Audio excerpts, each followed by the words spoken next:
All right, guys, in today's episode, we're gonna be working on the motor mounts. So what I went ahead and got was this little hollow tube that we're gonna be using as spacers. And then I got myself this flat bar that we're gonna be using for the motor mounts themselves. So let's get started with cutting and welding.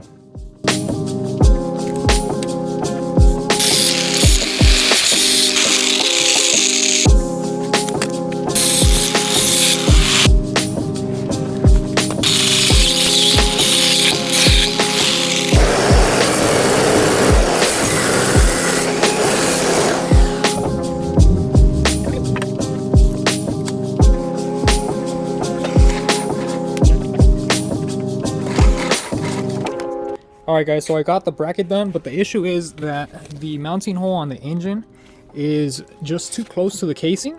So what I'm gonna have to do is I'm gonna have to slim it down and then notch off a little bit of the bottom corner just so that it fits with the engine. Yeah. Alright guys, so this is pretty much the finished product. I ended up cutting out the little rectangular piece from the slab and then using the hollow tube to make a spacer so that the original motor mount wouldn't collapse on itself once I tightened up the bolts.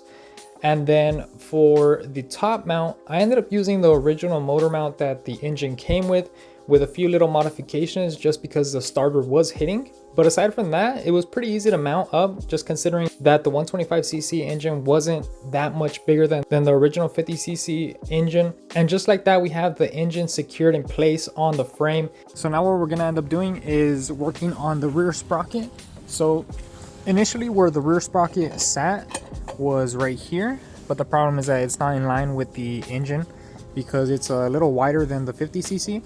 So what I'm gonna do is move it out and then use the round tube again that's hollow so that I can make 4 spacers for the rear sprocket. That way it's gonna allow me to push it out further so that's in line with the engine.